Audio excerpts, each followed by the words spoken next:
Bismillahirrahmanirrahim. Assalamualaikum warahmatullahi wabarakatuh. Teman-teman sekalian, berjumpa kembali di Zona Dosen. Kali ini kita akan mengulas tentang subsekte aliran Khawarij. Kemarin atau di video sebelumnya kita sudah membahas tentang pengertian dan pemikiran kaum Khawarij. Nah, sekarang kita akan mengulas tentang subsekte aliran Khawarij. Nah, teman-teman, di antara beberapa banyak aliran Khawarij, ya karena memang terjadi perpecahan antara Khawarij itu sendiri sehingga pecah menjadi beberapa sekte begitu. Nah, yang pertama yang termasuk dalam pengikut asli Khawarij itu disebut dengan Al-Muhakimah. Ini subsekte pertama. Golongan Al-Muhakimah ini adalah golongan Khawarij yang asli dan terdiri dari pengikut-pengikut Ali begitu. Nah, bagi mereka Ali, Muawiyah, termasuk dalamnya Amr bin As, Abu Musa al-Asy'ari, dan semua yang ikut dalam proses arbitrase atau tahkim, bagi mereka disebut kafir. Nah, mereka juga kemudian mendefinisikan kafir itu bukan hanya yang keluar dari Islam begitu, tetapi juga orang yang melakukan dosa besar.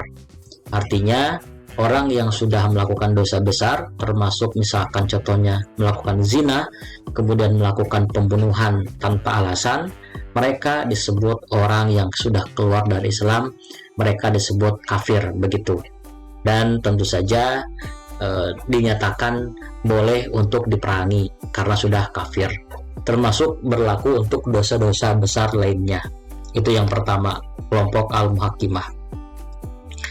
Dan yang kedua, teman-teman, ada yang disebut dengan kelompok Al-Azharikoh. Kelompok ini ialah kelompok yang mampu membentuk barisan baru dan kuat setelah kehancuran golongan Al-Muhakimah. Nama ini diambil dari Nafi bin Al-Azraq, salah satu pendirinya atau tokohnya. Nah, jumlah pengikutnya menurut Al-Baghdadi ini melebihi 20.000 orang. Dan khalifah pertama yang mereka pilih adalah Nafi sendiri, yang mereka beri gelar Amirul Mukminin. Nah, Nafi ini meninggal dalam pertempuran di Irak pada tahun 686 Masehi. Nah, wilayah kekuasaan Al-Azharikoh ini terletak di perbatasan antara Irak dan Iran. Ini yang kedua, Al-Azharikoh. Nah, teman-teman, subsekte ini memiliki sikap yang lebih radikal daripada Al-Muhakimah. Mereka tidak lagi menggunakan istilah kafir, tetapi istilah musyrik atau politeis.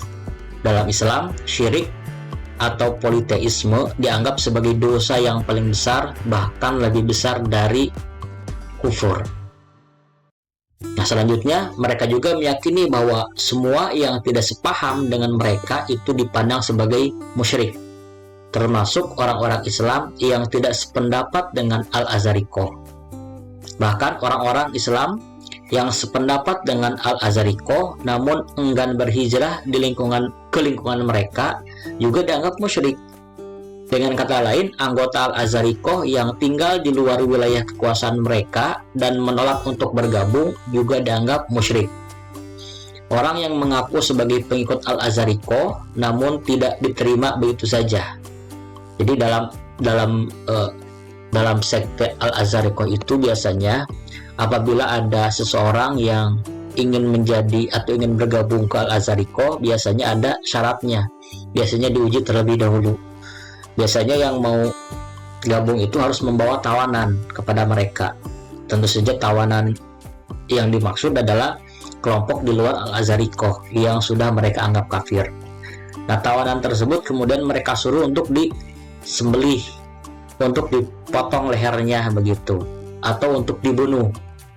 Jika kemudian mereka siap untuk memotong lehernya atau memenggal lehernya atau untuk membunuh, maka mereka bisa masuk ke Al-Azharikoh. Tetapi jika mereka tidak berhasil untuk membunuh begitu, maka yang melamar atau yang ingin masuknya itu justru yang akan dipenggal kepalanya. Ini salah satu gambaran ekstrimnya kelompok Al-Azharikoh. Nah teman-teman, sikap menolak untuk mengambil nyawa tawanan tersebut memberikan keyakinan kepada mereka bahwa si pelamar sebenarnya berbohong dan bukan penganut Al-Azharikoh.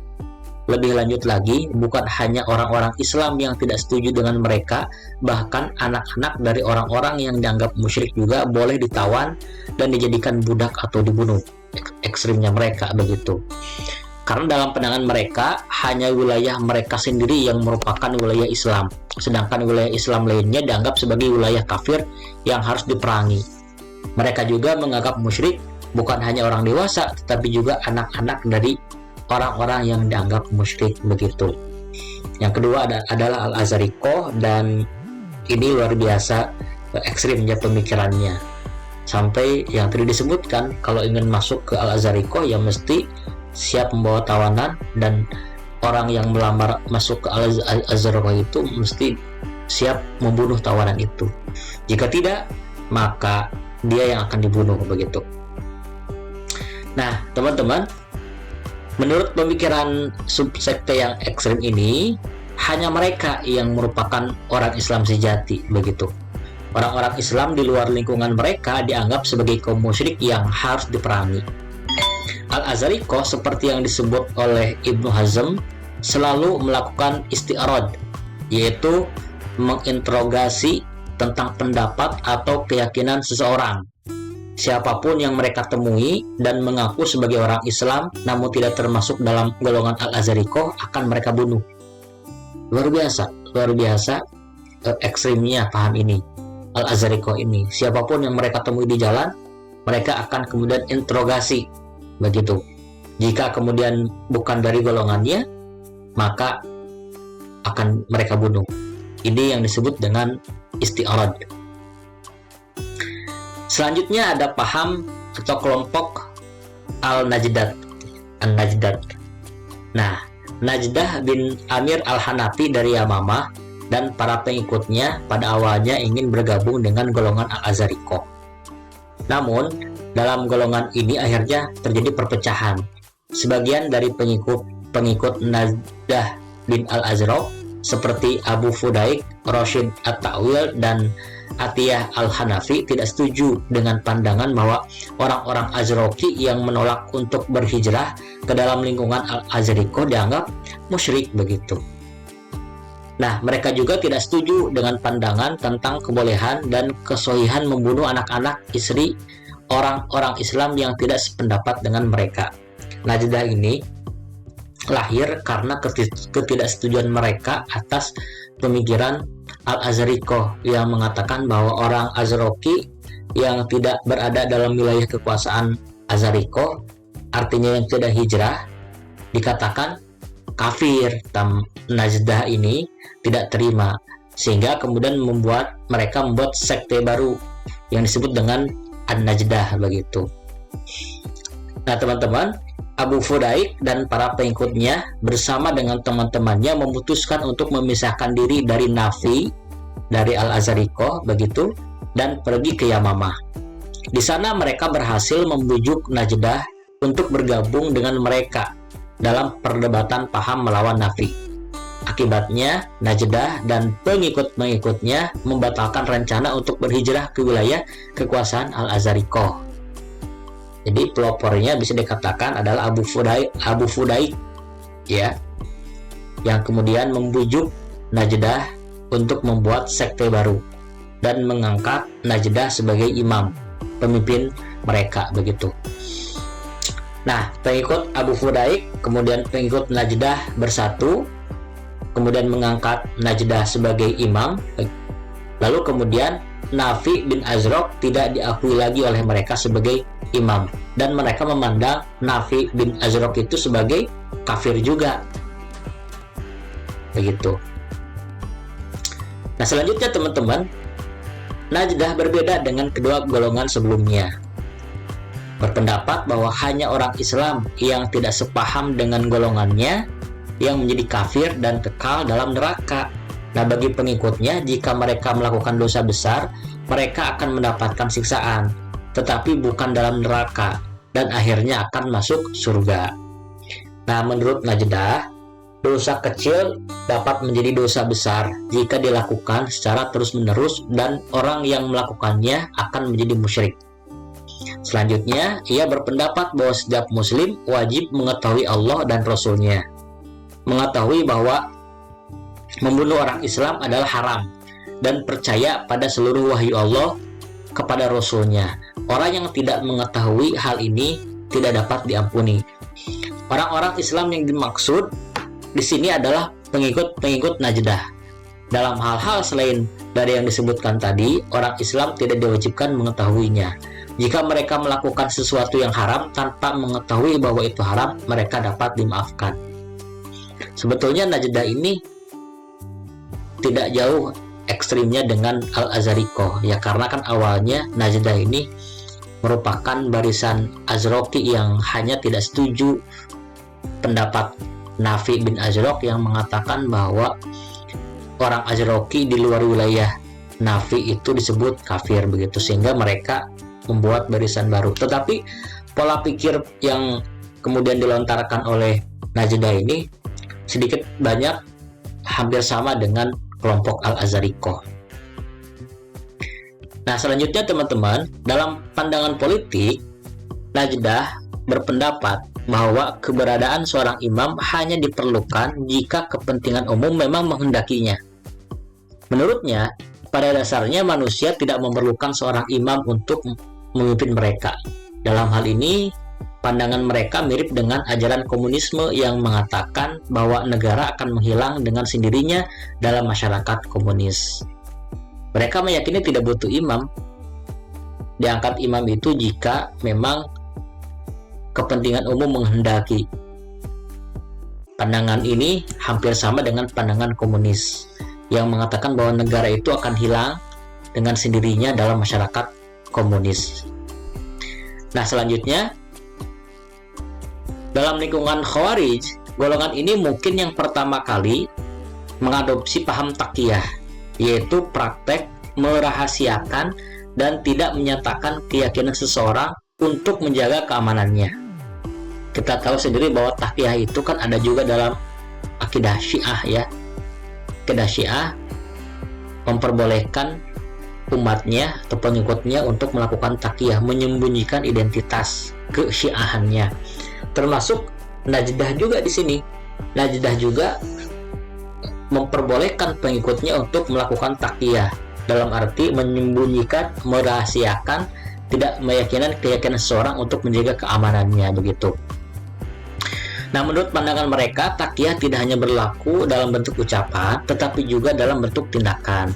Dengan demikian, seseorang diizinkan untuk mengucapkan kata-kata atau melakukan tindakan yang mungkin menunjukkan bahwa ia bukan seorang muslim secara terang-terangan, namun pada hakikatnya ia masih memeluk agama Islam.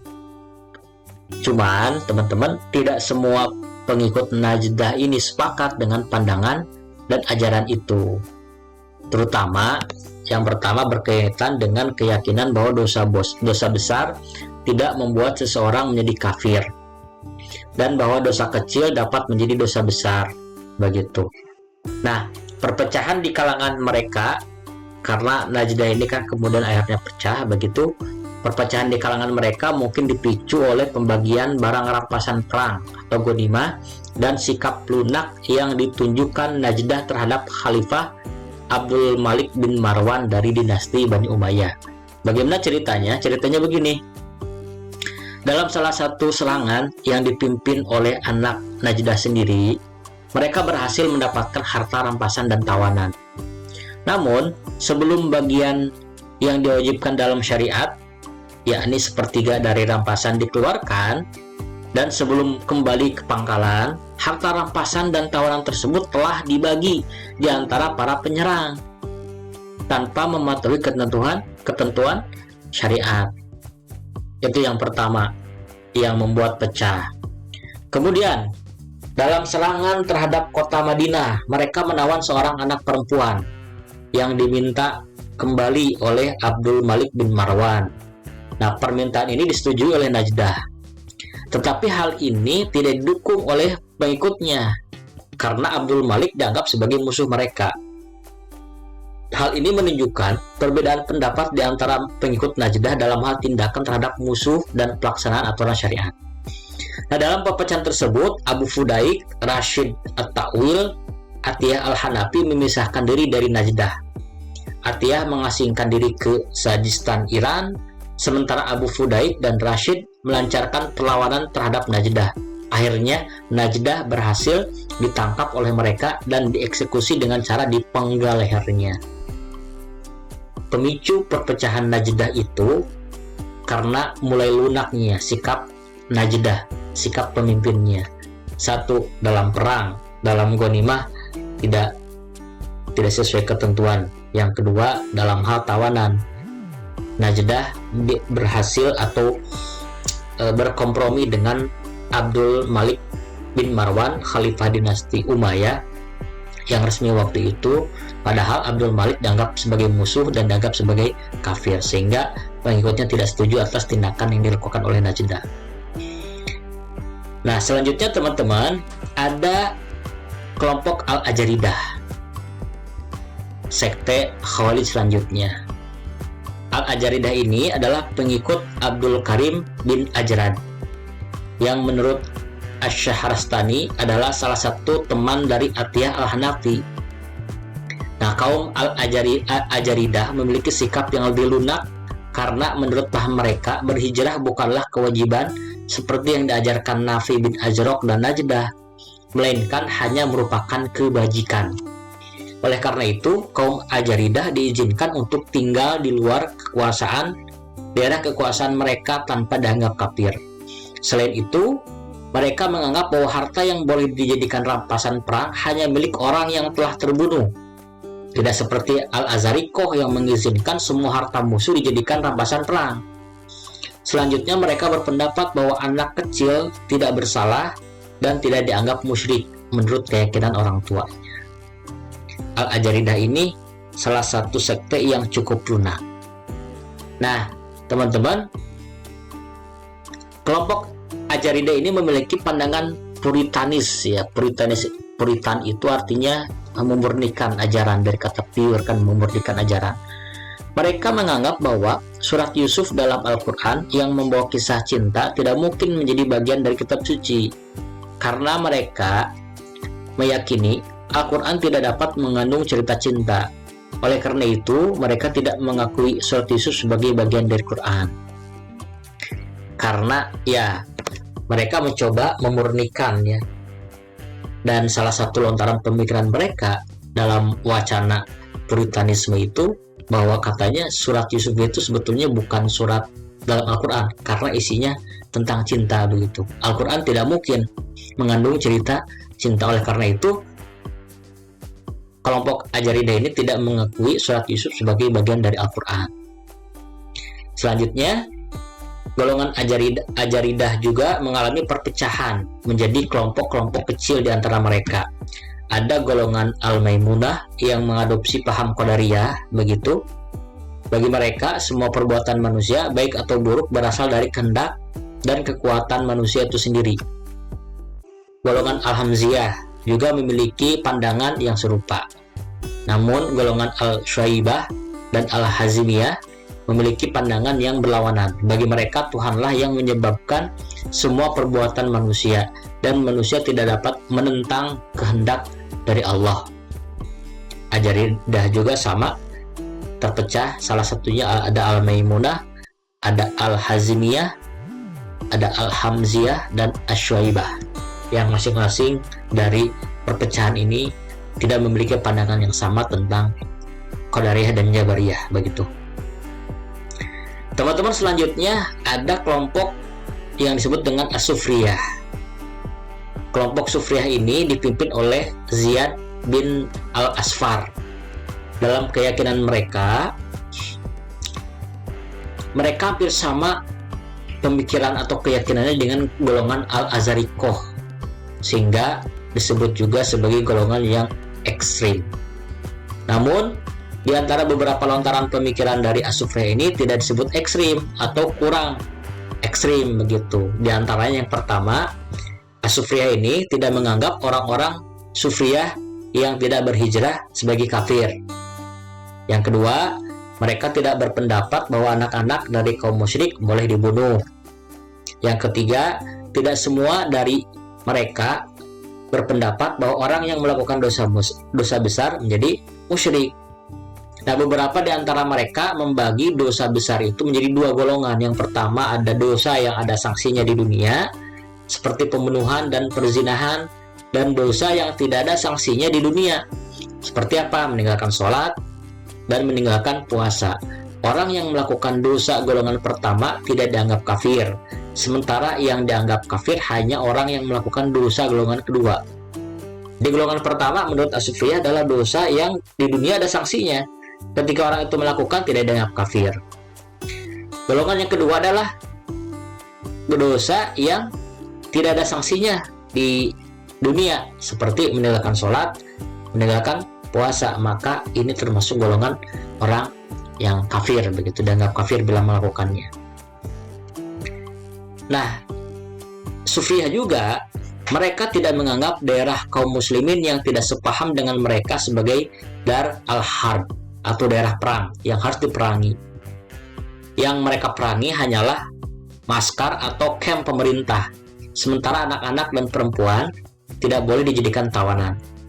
Kemudian mereka membagi konsep kufur menjadi dua: kufur inkar nikmah, itu kufur nikmah, yaitu mengingkari nikmat Tuhan, dan kufur rububiyah, yaitu mengingkari keesaan Tuhan. Dengan demikian, istilah kafir tidak selalu berarti keluar dari Islam bagi mereka. Itu As-Sufriyah. Selanjutnya pendapat spesifik, ya, As-Sufriyah ini, kata mereka, taqiyah hanya boleh dilakukan dalam bentuk perkataan dan tidak dalam bentuk perbuatan. Artinya, seseorang boleh menyembunyikan keyakinannya dengan kata-kata, tetapi tidak dengan tindakan.